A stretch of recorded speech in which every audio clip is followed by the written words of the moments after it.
सभी को नमस्कार। कहीं है जादू शब्दों का, कहीं है जादू किस्सों का, कहीं है राजा रानी का जादू एक कहानी का। आज हम एक कहानी पढ़ने जा रहे हैं और उसका शीर्षक भी कुछ ऐसा ही है, जादू टूटता है। लेखक हैं कैलाश बनवासी जी। आपको याद होगा पिछले वीडियो में हमने कैलाश बनवासी जी के जीवन और उनके रचना कर्म के बारे में जाना था। आज हम उनकी लिखी कहानी पढ़ेंगे, जादू टूटता है। लेकिन कहानी पढ़ने से पहले आइए कुछ बातें कर लें। हम सब जानते हैं कि कहानी लेखक के केवल कल्पनाओं से पैदा नहीं होती, अपितु कहानी उसके अनुभव के संसार से पैदा होती है और उसी में वह आगे बढ़ती है। चूंकि कैलाश बनवासी जी का जन्म छत्तीसगढ़ में हुआ, तो उनकी सभी कहानियां छत्तीसगढ़ की पृष्ठभूमि में ही लिखी गई हैं। वहीं के ग्रामीण और कस्बाई जीवन जीते हुए लोगों के जीवन, उनके सुख दुख की बातें इनकी कहानियों में हमें नजर आती हैं। आज की कहानी लक्ष्मण सिंह की है, जो तमाशा दिखाने वाला एक गरीब कलाकार है और बहुत परिश्रमी और कला में निपुण है, लेकिन बहुत ही गरीबी और लाचारी का जीवन जी रहा है। अब आपके मन में एक प्रश्न उठा होगा कि इतना परिश्रमी और कला में निपुण होते हुए भी लक्ष्मण सिंह ऐसा जीवन क्यों जी रहा है?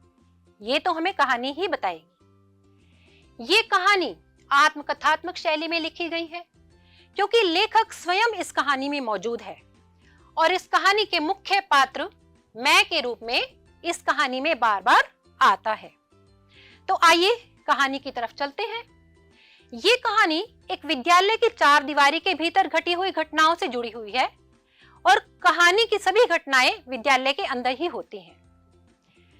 मैं एक दिन विद्यालय में प्रिंसिपल के कमरे में चेक साइन कराने के लिए खड़ा था। तभी एक गरीब दुबला पतला सा व्यक्ति वहां आया, जिसकी आयु 35 से 40 वर्ष थी। वह प्रिंसिपल से बच्चों के सामने अपना खेल दिखाने की अनुमति मांग रहा था। सर, क्या मैं अंदर आ सकता हूं? प्राचार्य ने इशारे से उसे अंदर आने की अनुमति दी। वह भीतर आ गया, हाथ जोड़े हुए। हाँ, कहो। यहां लेखक कहता है कि प्रिंसिपल से मुझे ये उम्मीद नहीं थी, क्योंकि प्रिंसिपल की ये आदत थी कि कोई भी जरूरतमंद या गरीब व्यक्ति जब विद्यालय में आता था तो वे अंदर आने की भी अनुमति कभी नहीं देते थे। लेकिन यहाँ ना जाने उनके मन में क्या आया कि उन्होंने लक्ष्मण सिंह को भीतर आने की अनुमति दे दी। सर, मैं स्कूल जा जाकर अपना खेल दिखाता हूँ, आपके स्कूल में भी बच्चों को दिखाना चाहता हूँ। वह अब तक हाथ जोड़े हुए था, उसी तरह याचक भाव से मुस्कुराते हुए। याचक भाव यानी जैसे किसी के सामने भीख मांग रहा हो। प्रिंसिपल ने पूछा, अच्छा, क्या क्या करतब दिखाते हो? अरे बहुत कुछ सर। वह सर की सहमति से एकदम बच्चों की तरह उत्साहित हुआ और अपने थैले से निकालकर एक पुरानी सी फाइल दिखाने लगा। उसी से मालूम हुआ कि उसका नाम लक्ष्मण सिंह है, पिथौरा निवासी। फाइल में ज्यादातर स्कूलों से मिले हुए प्रशस्ति पत्र थे। प्रशस्ति पत्र जिसमें उसके खेल तमाशे की प्रशंसा लिखी हुई थी। कुछ प्रशस्ति पत्र तो विधायकों और मंत्रियों के भी लिखे हुए थे। सभी में उसके कर्तव्यों को बहुत अच्छा और मनोरंजक बताते हुए उसके उज्जवल भविष्य की कामना की हुई थी। यहाँ प्रिंसिपल के मन में फिर से एक शंका पैदा होती है और वे लक्ष्मण सिंह से पूछते हैं, तुम अपने कर्तव्य की आड़ में कोई तावीज या कुछ और चीज तो नहीं बेचना चाहते हो? लक्ष्मण सिंह बोला, अरे बिल्कुल नहीं सर, अपना ऐसा कोई धंधा नहीं है, अपन तो खाली सर्कस दिखाते हैं। इस तरह से उन दोनों के बीच की बातचीत के बाद प्रिंसिपल ने उसे अगले दिन यानी शनिवार को विद्यालय में आकर तमाशा दिखाने की अनुमति दे दी।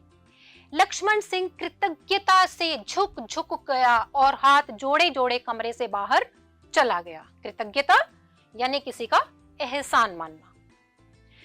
यहाँ एक उथल पुथल लेखक के मन में चल रही थी। वह सोच रहे थे कि लक्ष्मण सिंह आखिर इतना दीनहीन क्यों रहा हमारे सामने। लक्ष्मण सिंह का इस तरह से गिड़गिड़ाना, जरूरत से ज्यादा झुकना लेखक के लिए एक अजूबा था। क्यों? क्योंकि वह एक कलाकार था और लेखक के अनुसार उसे तो अपनी कला पर गर्व होना चाहिए था, उसे तो स्वाभिमान के साथ खड़ा होना चाहिए था। ये सोचते सोचते लेखक की व्यावहारिक और दुनियादारी बुद्धि ने उसे एक बात समझा दी।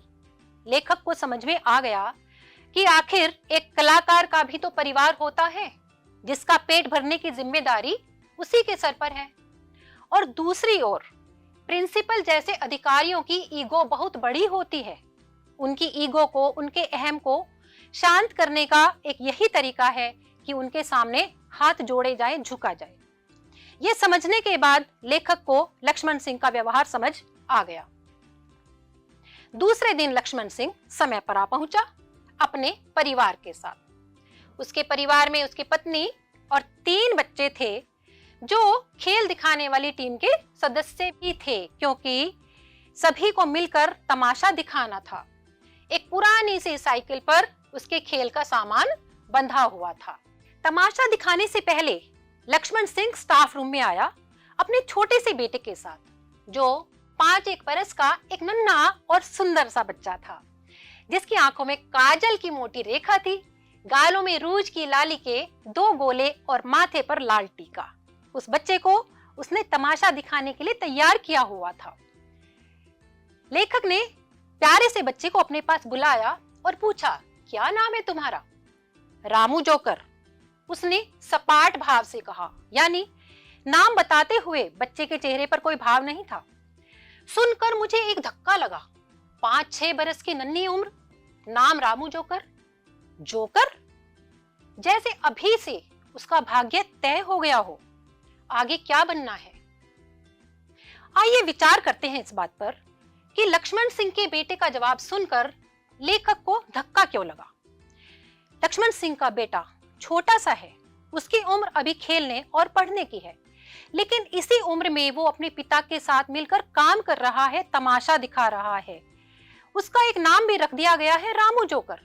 लेखक कह रहा है मानो इस नाम ने उस बच्चे का भविष्य तय कर दिया है कि बड़े होकर उसे क्या बनना है और क्या करना है। उसका यहाँ बचपन नष्ट होता जा रहा है। यह सब कुछ बातें सुनकर लेखक के मन को धक्का लगा। उसे बहुत दुख हो रहा था और अफसोस हो रहा था इस पूरी व्यवस्था पर, लेकिन एक बात से उसे बहुत तसल्ली थी कि बच्चे के चेहरे पर कातरता नहीं थी। कातरता यानी भय या घबराहट, किसी भी तरह की दयनीयता अभी उसके मासूम चेहरे पर नहीं थी, बल्कि अपनी उम्र की स्वाभाविक मासूमियत अभी उसके चेहरे पर बनी हुई थी। और यही बात लेखक को गनीमत लगी, यानी अच्छी लगी। लेकिन जैसे जैसे वे दुनिया को जानने लगेगा, सीखने लगेगा इसे भी एक जरूरी गुण के रूप में, कला के साथ साथ इस गुण का भी विरासत में मिलना उसके प्रति एक घोर अन्याय लगा था मुझे, यानी लेखक को।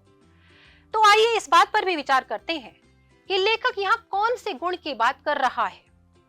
यहाँ लक्ष्मण सिंह के छोटे से बेटे के संदर्भ में वह यह कहना चाहता है कि बच्चे ने अपने पिता से कला तो सीख ली, तमाशा दिखाना भी सीख लिया, लेकिन साथ ही उसकी तरह से जीवन जीते हुए वह उस कातरता, उस दयनीयता और उस घबराहट को भी गुण के रूप में ले लेगा और बड़ा होकर वह भी शायद अपने पिता की तरह का ही जीवन जिएगा, इन्हीं गुणों के साथ। यही बातें सोचते सोचते लेखक के मन में एक खलबली थी, एक दुख था, एक अफसोस था।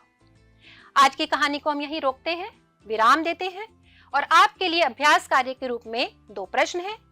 इन प्रश्नों को ध्यान से पढ़िए, इनके बारे में विचार कीजिए, इनका उत्तर जानने का प्रयास कीजिए। अगले वीडियो में हम कहानी का दूसरा भाग पढ़ेंगे। तब तक के लिए नमस्कार।